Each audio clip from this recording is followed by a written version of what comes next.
This is the websites.ca podcast, where we help Canadian small businesses build and maintain an effective website and online presence.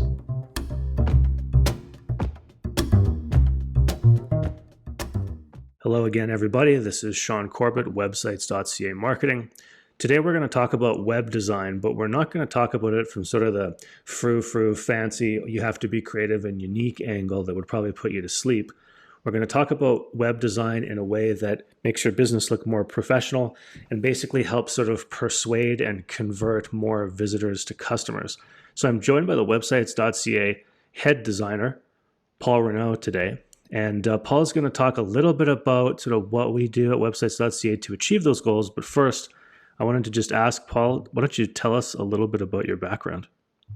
Oh, well, it's nice to be here.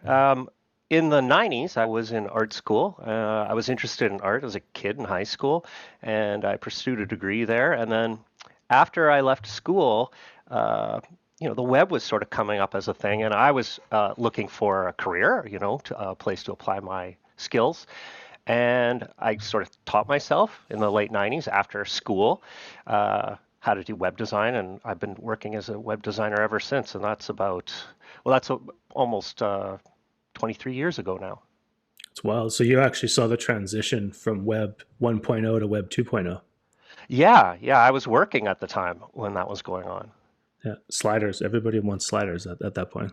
Yeah, that's right. There was just more functionality, things that were possible with browsers. So when it was pretty limited before.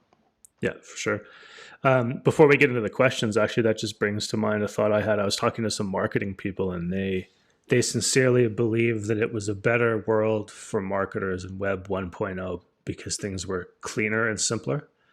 I don't know if you'd agree or disagree with that, but I do. I can understand that point of view in that, we didn't have mobile design, so that would be the major drawback with that. You can't really go back now because of everybody accessing with their phones and everything. You really couldn't go back to that sort of era and just do a retro site like that. I don't think it would work today. Yeah. You almost have to design sites for mobile first and mobile second and mobile third now. Yeah, that's a trend you'll see as a term like that, mobile first, and that's what it refers to. Is you're looking at how is this going to work on the phone, and then you worry about the other larger platforms after that. Yeah, for sure. Okay, so jumping into it then, I did come up with some questions. Paul and I talked ahead of time about what might be helpful for, in particular, the small business owner who's approaching their website and saying, what could we get changed? What could we polish up that would just give us that extra oomph in terms of business and customers and tangible results? So the first thing we're going to talk about today is the sort of visual real estate of a website. In other words, that every bit of space on your website could have value and have a use, but some of it has more value than others. So Paul, could you talk about, or give me your opinion on the most important visual real estate of a website and why? Well, it's obviously it tends to be near the top and actually, and they can show people different screens, track their eye movements, and then it shows a heat map of where people are looking. So whether or not it's showing where people look, which is what we're sort of interested in. So, and people tend to read pages in an F-shaped pattern. So they look at the top first, upper left, and they read from left to right. And then they go down the page and they start reading left to right. So most of the visual attention, if you're talking about, say, just a page with text and a fairly straightforward page, it's going to be in an F-shaped pattern where most of the visual attention of your viewer will be down the left side of the page. Yeah, perfect. And then so you would, I guess that's why a lot of standard design puts the logo in the top left, because that's going to be the very first thing that most people's eyes is going to fall on. Yeah, that's kind of become a standard thing. I do remember back a long time ago, when I started my career, we would put logos in lots of different places. Yeah. Sometimes on the left even. We were sort of trying to figure out what worked at the time. Yeah. I remember even, some of the early sites would have, which makes sense kind of when you think about it, it would have the main menu on the top left. Right. Yeah, you would see all kinds of, but it's sort of become standard now, and that's where people expect to look to find, identifying information as the top top left. Yeah, for sure. Or logos can be centered too, but if you're going to see a logo aligned, it's going to be to the left usually. Yeah. And thinking about now this F pattern, just to clarify for folks too, when he's saying an F pattern, you know that the top line of the F is longer, right? Then the next line is a little shorter, and then there's no horizontal line after that. And what that's implying is that as people scan down the page, on average, they'll read less and less and less and see and look less and less and give you less of a chance. Now, what that's brought to mind is a concept from the old publishing days and newspaper days, which is called above the fold. And again, for folks, so we're not talking above folks' heads, can you just explain a little bit about the publishing concept of above the fold? Okay, above the fold is a term I think that comes from the newspaper business. When newspapers would be on a newsstand, they would be folded in half, and so what a potential customer would see would be what was above the fold, and that was, the most important part graphically, or for somebody's first impression, because that will often decide whether or not they're going to buy a newspaper. They might not pick it up and flip it over and look beneath the fold. So that's kind of where that concept comes from. And I even remember one. I'm kind of rambling here, but I do remember the National Post, when they first introduced their paper. They had a newspaper box that showed you the entire front page of the newspaper, which was an innovation at the time, I guess. Yeah, there you go. I mean, it's a way to get, again, to use that term, more real estate out there. That's right. So now we're taking this above the fold concept, and a lot of that did translate over into the internet world, at least in people's minds. So the idea was, whatever size of the screen that you have, the section that people see first before they actually have to physically make a choice to scroll, that was seen as very valuable real estate. There may be a lot of validity to that, but I think you also had some comments on why website owners should not be obsessed with that. Yeah, they've done a lot of research. We can track with analytics where people look, whether or not they even scroll a page. And what it's revealed is essentially that that sort of thinking is a little bit outdated. Almost everybody scrolls when they visit a page. It's very high percentage of people. So worrying about the sort of above the fold, although it is important to think about that, it's probably not as crucial as most people think. And I guess where I see a mistake being made with that thinking is trying to cram everything up above the fold, that all the information, and sometimes it does get quite it gets crammed up in there and cluttered. And then when you consider how is that going to look on a phone, which is much narrower, it can get really busy, and you can wind up with a header that might, the actual content of your website doesn't really start after the header, and it might be way down on the phone or even off the screen if you're looking at it on a phone holding it vertically. It looks odd, and it's just like every time you open a page, you're just sort of seeing a crammed up header that's sucking up a lot of the real estate on your phone. Which is also creating maybe more visual choices than the brain and the eye even wants to process. Like giving somebody too much choice in a sales environment, it's similar in a visual environment, right? Yeah, exactly. It's like, you will often see that in a business, right? It's good, better, best, and they don't want to overwhelm you with a million choices sometimes, eh? And that's true, I would say. Perfect. I also think, just to point out to the listeners, that the interesting phenomenon about so many people using their mobile phones to browse online is that it is an absolutely accepted activity. In fact, I would theorize you get a dopamine drip from it, from scrolling on your phone. Right. Yeah. So we're trained now to scroll more than we ever have been. Right. And I think where some of that thinking came from, the above the fold myth, as it's sometimes called, is from coming from people who maybe remember only surfing the web on their desktop. But you're right. I think people are very users scroll, so it's really not a big deal to worry about. But if you have a special offer, some pertinent piece of information, probably best to put it up near the top rather than, you want your number one piece of information probably be near the top, especially on the home page.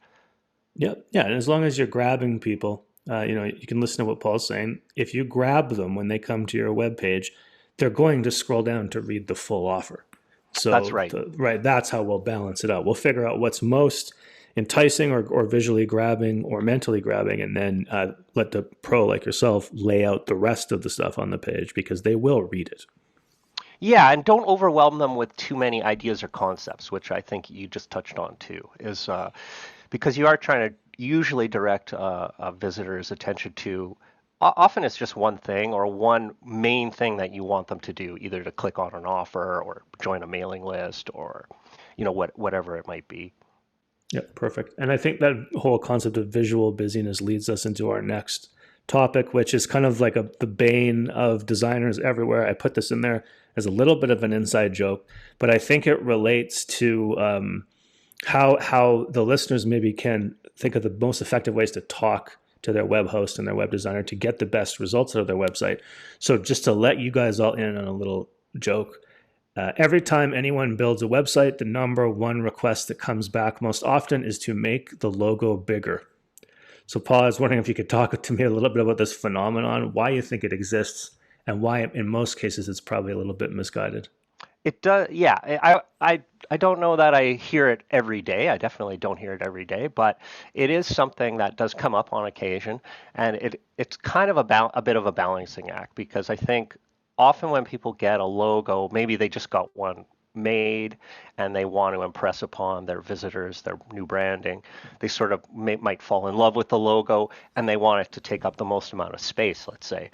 But it's probably not going to be the thing that is most interesting to the visitor. They probably didn't come to your site to see the logo. They're probably there to see what offers you have or what you can do for them.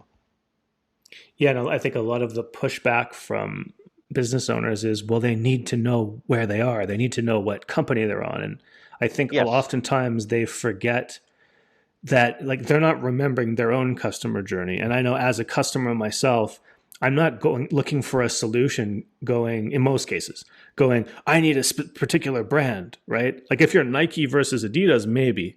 But on a small business level, it's more, I have a problem I need a solution for, not, what did they use red or yellow in their iconography?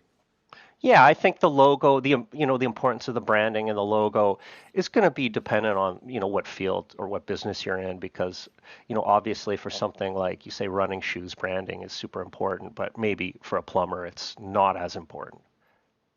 So the next question I wanted to ask you about is, and this one is a bit open-ended, so we can talk about it for a while here and from different angles if you like, but how can companies use graphics, colors, visual balance on their website to show what I call proof elements or to establish proof? And just to give, again, a little bit of context, in marketing, we'll talk about proof elements being persuasion tools. So again, if somebody's trying to decide whether to go with your business or another business, sometimes you need to actually demonstrate the effectiveness of what you're offering as opposed to just claiming it, right? When you claim something is the best, that's much less powerful than, let's say, we embed a video on the homepage that demonstrates how the product works. Another example of a proof element could be if a celebrity endorses it or there's just a testimony in general. Things like that, right? A simplest example would be having a picture of the product as opposed to before not and an having. after. Yeah. Yeah, exactly. So maybe we could talk a little bit about visuals as proof elements and how you, as an expert designer, use them. Okay. Well, usually when I'm looking at a design for the first time, where does my eye go first? What is the very first thing that my eye goes to? And not necessarily also just first, but where does my eye rest and where does it spend most of its time? And then where does it move from there? So you want to consider things like how, the weight of these different visual elements. You might have a crest or a photograph or something, and how do they pop out? Do they recede into the background? Does it draw your attention? So say you have a site that's, say, a corporate blue sort of color, and you put a crest on it that says, we've been in business for 12 years or 15 years, and it's bright red. Well, that's going to pull your attention right away because it's sort of a contrasting color to the rest of the site. But maybe you don't want to waste that attention grab on just letting them know that you've been around for 15 years. Maybe you want that that visual cue to go to to your offer, like you say, or like what we were talking about before with the proof. You want to direct them to the most important part of what you're trying to convey. It could say number one ranked real estate office for the last 10 years or something, as opposed to we've been in business for X years, right? Because then there's that proof element. And if you also probably you want to make it a clickable element. If it's something that you're putting a lot of energy into getting somebody's attention focused on, it might not, it should be something. I think like something, probably a button or a contact. Call to action or something like that. Yeah, and the color contrast is obviously, as you said, it's so powerful. You would want to be very thoughtful about how you're going to use it on the page, and then probably only use it, once, maybe max 2 times on any given page, and then the rest of the design is going to be, let's call it harmonious as opposed to contrasting. Would you say that's accurate? Yeah, I think that's a good idea. You certainly, and I've seen it where there's sort of a going overboard element with trying to put too many sort of things at the top of the visual hierarchy, let's say, where now you don't know where to look, or maybe you're looking at the thing that's, you would have your potential customer look at later on. Now they're focused on it and they don't understand the first part or something. You want to make sure that it's comprehensible, I think, and not overwhelming people. It's just I think the term I would use, it's just a balancing act, really. For sure, yeah. And then the other factor we haven't spoken about yet is that you also are on a limited time horizon. So people aren't going to stay on the page forever, right? They're going to, the term we use in stats, they're going to bounce off your page and go somewhere else. So that is a balancing act of how can you grab their attention, hold it, but then not fatigue it or chase them away. That's right. I think that's a good point, as you don't want to fatigue them for sure. Yeah. Okay, cool. And then one of the other interesting things that you had sent me a photo before we got on the recording here. Now it's going to be hard, obviously, for people who can't see it, but hopefully we can describe it, about how you could use graphics in relation to text on a website page to draw people's attention to what you want them to read or look at.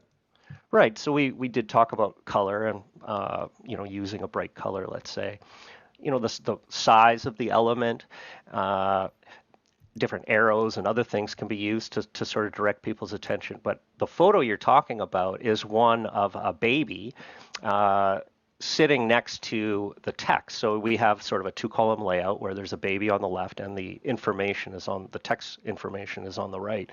And then there's 2 images showing, and they're the heat maps I was talking about before, where it tracks user eye movements. And in the first example, the baby is looking straight at you. And in the second example, the baby is actually turned to the right and is looking up at the text. And what you see in the 2 heat maps is that the one where the baby is actually looking at where you want your user to look holds their attention longer, and their eye movements stay, those parts of the heat map are lit up more than on the other example on the left side. Yeah, it's almost a cue rather than a grabber. Like we're talking about contrast, grabbing people. This is now shuffling them along, or like you used an example of using an arrow graphic. That it happens so often on sales letter pages because it's so effective. And it's also, everybody knows what an arrow is for. Yeah. And like in this baby example, where you have the subject of the photo looking in the direction that you want your user to look, like you say, it's more of a nudge rather than a sort of, it's a nudge. It's not really like a heavy duty kind of thing, like where you would have a big red crest, let's say. Yeah, that makes sense to me. In the audio world, they often talk about how, if you do a great visual job, everyone notices and praises the visual artist. But in the audio world, if you do a great job, that should mean no one notices the audio. Right. So that's an interesting, these nudges should be almost, almost imperceptible or almost subconscious, and that's what I find with a really great designer. They're doing both things that you said, right? There's a lot of standout, flashy elements because obviously everyone wants to have a site that's attractive that they're proud of. But what's far more important and much more unsung are all these little subconscious arrangements, which leads me into one of the final things. A lot of times, feedback to designers will be, "Why is there so much white on the screen?" And so, Right. so that's the white space. So if you could talk about that a little bit. Yeah, that's another thing that it is another balancing act. Like we were talking earlier with the mobile header, you don't want to be overwhelming people or cramming in too much stuff. So white space gives, the eye a place to sort of rest a little bit, or to, the elements you want people to look at. They're going to be more focused on that because it's coming off of a white with it has some space around it and it's not crowded out. Uh, and so that's sort of the reason behind it. I mean, you can definitely go overboard with white space, and then the different elements that should be sort of connected on your page are now too separate. So usually though the tendency for people is to want to cram in stuff like they're trying to put 10 pounds of dirt in a 5-pound bag is sort of a way of looking at it.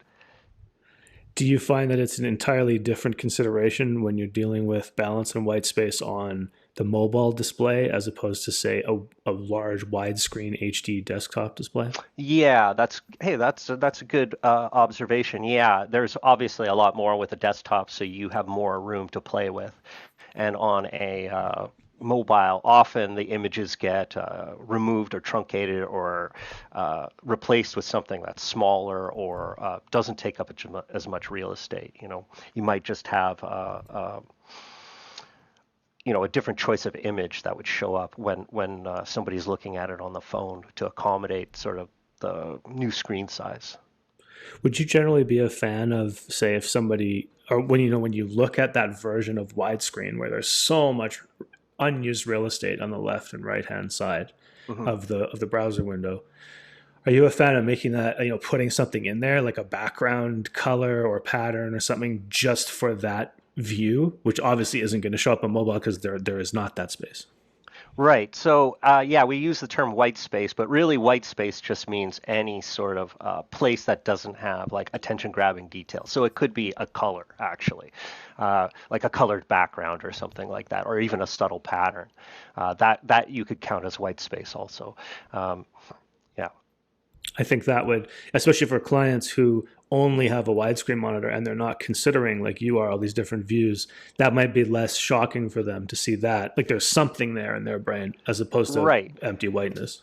Yeah. Often what I'll do is I'll have a like when you see the the website on a large desktop display, there'll be a big image, let's say, and as you pull out your phone or you shrink the window, you'll see that a lot of that image is disappearing. Um, I might even put a background color behind it to give the text more contrast with the background. When you're on mobile, you tend to need a little more contrast because often people are outside or they're in high light environments, and you can't really go super subtle with. You want a little more contrast when somebody's on a phone usually. Interesting. Yeah, I never thought about that. Well, we covered some of the high level topics of way people could approach and look at web design and how we look at it. And then, there's always that back and forth between client and designer to come up with the best outcome. The final word goes to you, Paul. Is there anything you'd like to sort of put a point on when it comes to web design for small businesses? Well, I think yeah, I think we've covered it pretty good. I wouldn't want to overwhelm people. Um, and I do think that we touched on that with the above the fold and that sort of thing, where we're trying to put too much into a page. And I have some sites that I've worked on in the past where, yeah, they really got top heavy essentially, and that would be something I would try to avoid and rather use more of these subtle direct, trying to direct people's attention to the thing that's most important rather than say 10 different uh, sections of your website or whatever. Yeah. And yeah, not even, and even it doesn't have to maybe be on the homepage. You can have separate pages for singular ideas that are important to your customers. And that's not going to chase, Absolutely. right? Not going to chase people away. You might even give them the direct link to that page. Because I think another thing Ryan and I talk about a lot is uh, people maybe don't consider how little cold traffic comes to the homepage of a small business website, right? It might come to an e-commerce website or someone who's just a blogger or whatever, but a lot of small business websites have many different points of entry for many different types of customers. So they don't have to panic if you can't fit every element on the homepage because there's probably a more appropriate place inside the website. That's right. I think we worked on a project like that where we were doing multiple landing pages. So there was different, like you say, points of entry, and there would be completely different pages set up for, different audiences. That's awesome. Paul, I appreciate your time today. Thanks for coming out and chatting with me. Well, it's been a pleasure. I'm glad we got to do this. If you're not satisfied with your current website or the service you get from your provider, you can switch to websites.ca for free and get a great support team behind you. Just visit websites.ca or email Ryan directly at ryan@websites.ca. Thanks for listening, guys. Catch you next time.